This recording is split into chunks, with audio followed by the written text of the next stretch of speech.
United People's Freedom Alliance convened a media briefing today. This media briefing was held at the new auditorium at the SLFP headquarters on Dali Road. During an election with preferential voting, how can a candidate get votes without displaying his name, number and symbol? Even if it is for someone who was already elected, how can you vote for them without knowing the number? That is the way of the preferential system. Even though they are from the same party, everyone wants to be elected. If they are to be elected, the number must be displayed. But election laws have put manacles on this. Every election has to be held balancing these factors.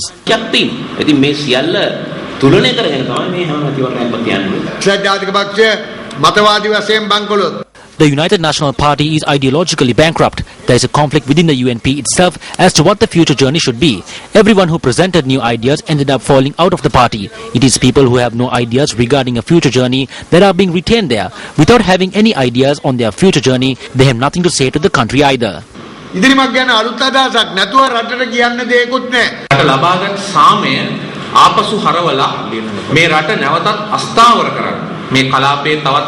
There is an attempt to reverse the peace we have gained and destabilize the country once again. Other countries in this region have been destabilized the same way. It happened constitutionally and politically to Nepal, and it was happening to the Maldives. Because of foreign interventions constitutionally and politically, this happened to several countries in the region. Thereby, we ask the voters in the Western Province, the camp who believe that what our war heroes who protect the country did was right, to strengthen democracy and show these Western countries that are carrying out a program against us.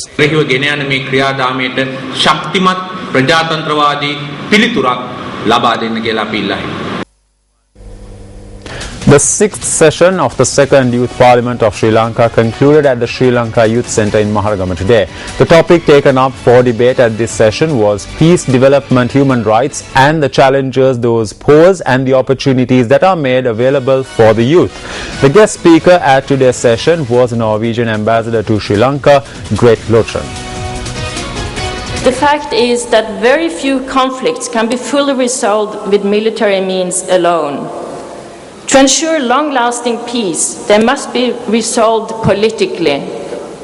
Sri Lanka is a good example. I believe that our experience has taught Norwegians some important lessons that may be relevant for others, even though I would like to stress that every terrorist attack is unique. One important lesson for us is this: we must stick to democratic values, our convictions in the face of extremism. Secondly, extremists will try to convince us into betraying our democratic values and our respect for human life and dignity.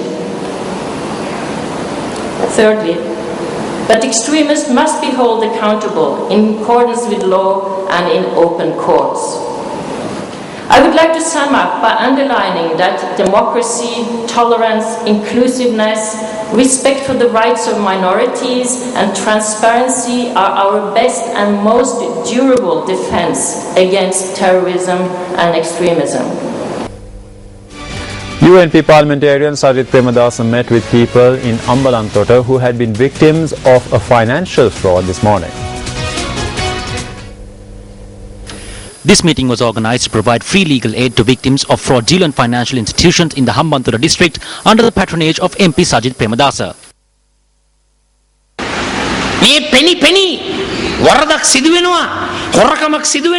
Wrongful activities are taking place in the open. Thievery is taking place in the open. The relevant officials have seen all of this and have averted their eyes. The depositors of these financial scams charge that when they go to the police in Hambantota, they do not accept their complaints.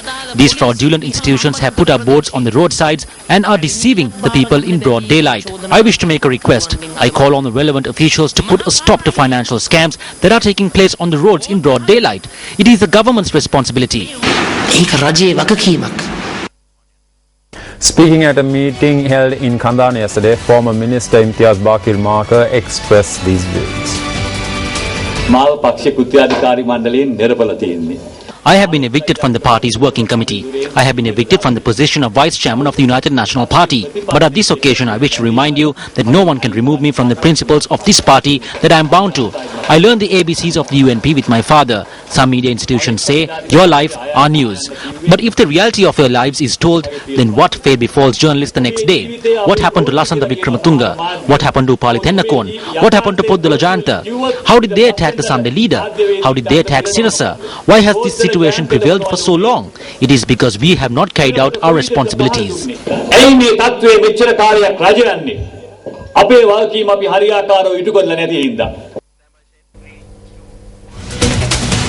A United People's Freedom Alliance office was declared open in Matale yesterday. The office was declared open by Deputy Minister of Postal Services Sana Jayasuriya. A group including candidates for the provincial council election were present at the occasion. When we look at the recent past, it was not an easy time for me as an MP. I think all of you had a lot of faith in me. I believe it is difficult to live up to all these expectations even after receiving a deputy ministerial portfolio. I have a responsibility and an opportunity to do something. Our development work is continuing at a high level. But with regard to giving employment, we cannot make everyone happy at once. ආරක්ෂාදීමේදී අපිට එකපාරට ඔක්කොම සන්තෝෂ කරන්න බෑ. ජයසූරිය මහත්තයා තමුන්නාසලා ඔස්සවල තැබුවා ඉහළට. Jayasuriya raised you to new heights. I entered Parliament in 1989 and I had to wait until 2000 for a deputy ministerial portfolio. In 2000, I became the deputy minister of the Mahavali scheme. Jayasuriya was playing cricket and then contested elections. He topped the list the first time around. And then His Excellency the President made him the deputy minister of postal services. I thought that he could only play cricket, but it appears that he can play our game too. Jayasuriya is playing the game better than us. The political journey is a long one. Jayasuriya මහත්මයාගේ දේශපාලන ගමන බොහොම දිග ගමනක්. The investiture of prefects and the annual prize giving of the Dhammananda Dhamma School at the Abhivanarama Vihara in Rabdulwa, Sidwa was held today. Attorney at law Susara Dinal and MP Sudarshana Fernando participated at this event, which was held under the auspices of Attorney at law Pushparaj Paksa.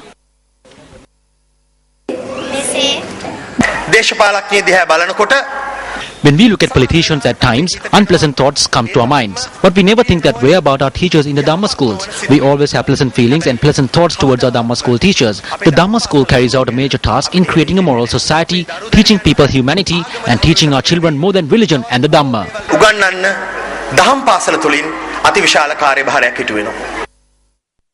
Senior Indian Congress Party leader and Minister of State in the Prime Minister's office, V. Narayanaswamy, has urged Tamil Nadu Chief Minister Jayalalitha Jayaram to reconsider her government's decision to release the convicts in the Rajiv Gandhi assassination case.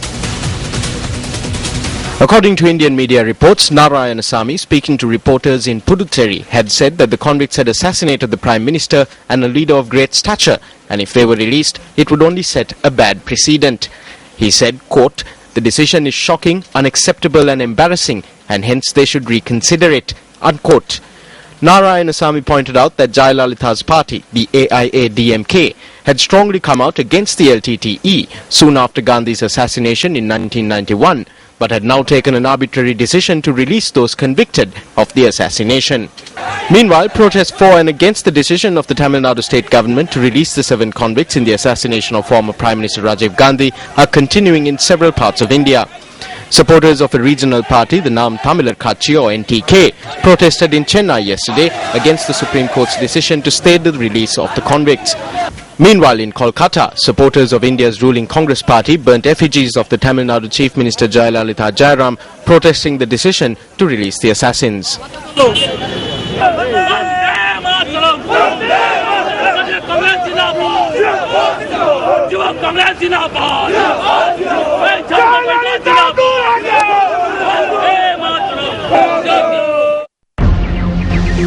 Brought to you by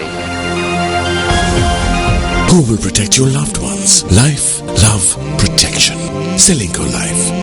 3 people, including Minister of Education Services Duminda Disanayaka, were injured in an accident that occurred in Pade near Warriapola.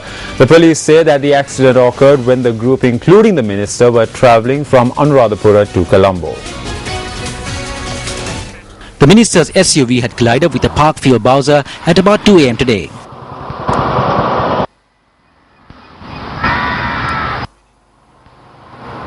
Police say that the injured were admitted to the Kurunagala Teaching Hospital and that the minister was later transferred to a private hospital in Colombo. The minister had fractured a bone in his foot in the accident. A police officer who was travelling with the minister and the driver of the jeep were also injured.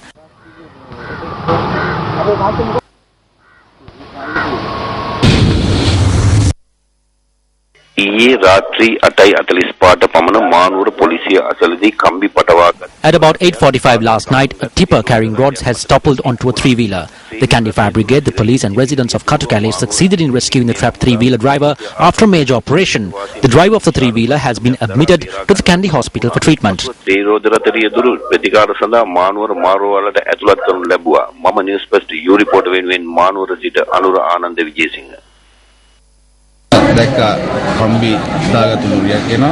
I saw a lorry carrying rods. I stopped my vehicle, but it kept coming. The rods flew off the lorry and flew over my body. The next thing I know was that the lorry toppled onto me. Only later did I realize that I was trapped.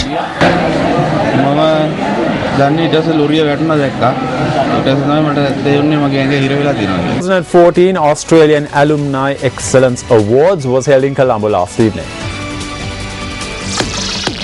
The Australian Alumni Excellence Award is organised to recognise Sri Lankan alumni of Australian universities who have excelled in their fields.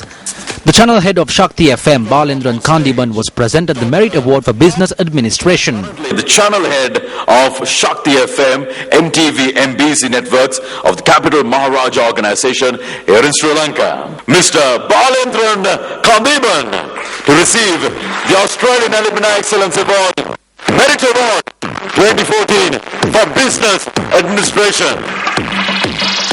The event was held under the auspices of the Australian High Commissioner to Sri Lanka, Robin Moody. Now, when we talk about the bilateral relationship between Australia and Sri Lanka, we always talk of education as an integral part of the bonds we share. These links go back as far as the 1950s to the days of the original Colombo ban. They are a critical part of our people-to-people links, which we refer to as the bedrock of our relationship. The numbers of students currently studying in Australia, around 5,000 at any one time, and the numbers of well-qualified and talented alumni we see here this evening, along with others in the country and working elsewhere, are a testimony to the strength of the education relationship. The 7th edition of Newsfirst Gumat, organised to bring forth the problems of the people and provide solutions to these problems, is being held in Kuttiduwa, Negombo. Problems facing the fishing community are being taken up here. The Gumat, the program, is a novel initiative by Newsfirst, going beyond the confines of news reporting to discuss the problems of the people. Problems faced by small and large-scale fishermen from the Kuttiduwa area are being discussed at the program. The chief guest at the program is Deputy Minister of Fisheries, Sarath Kumar Gunaratna. The Gumat, the program, brings the people, their representatives and officials on the same stage, enabling direct discussions on the issues faced by the people. Choose boxers for the second round commenced at the Uyanwatha Stadium in Matale today. Our correspondent Manju Tenwara has more details. Super Fighter. Super Fighter is the first sports reality TV show. We are here today at the Uyanwatha Stadium in Matale. We have strived to choose the best boxers from the Gaul and Matale districts in the past 2 days. Our main aim is to find the most talented boxer that will represent Sri Lanka. We have travelled across all districts in Sri Lanka to realise this aim. So who are the boxers who are qualified enough from the southern province to compete in the 6th leg of the second round? I'm a superhero. My left and right hooks beat you up in stereo. I flow like a river flow and knock you down to the floor. That's a TKO. Super Fighter. And up next is the bitter truth.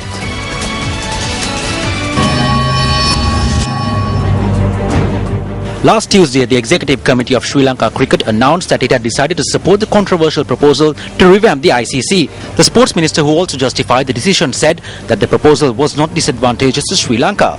On the Inside Sports program held last Monday, the Sports Minister guaranteed that the proposals were presented to members of the Executive Committee. The SLC Secretary provided the document to the Exco. It was shown at the meeting this evening and approved. When considering the statement made by SLC, it is evident that the minister's statement deceived the entire nation. A senior official at SLC notes that EXCO members were not given a copy of the proposals in order to study them at the last meeting. He adds that one EXCO member had also protested against not receiving a copy of the ICC revamp proposals.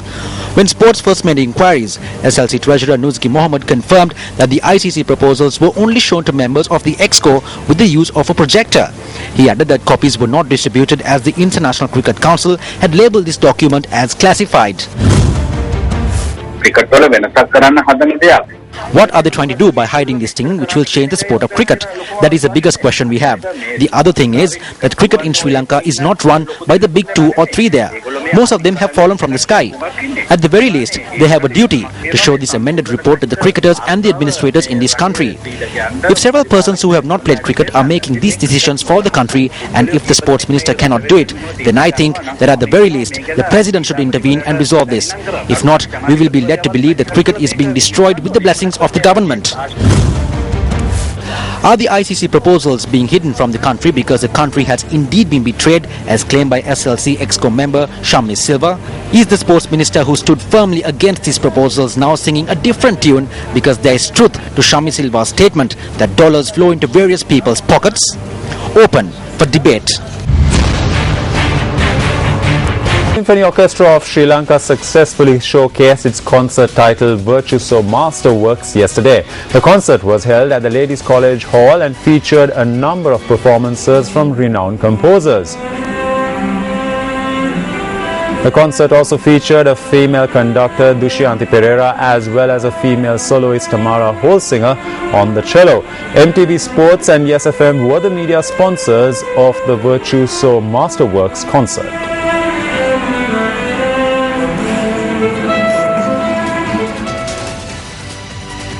This edition of your Weekend Primetime News Bulletin. Thanks a lot for joining me and hope you have a great week ahead.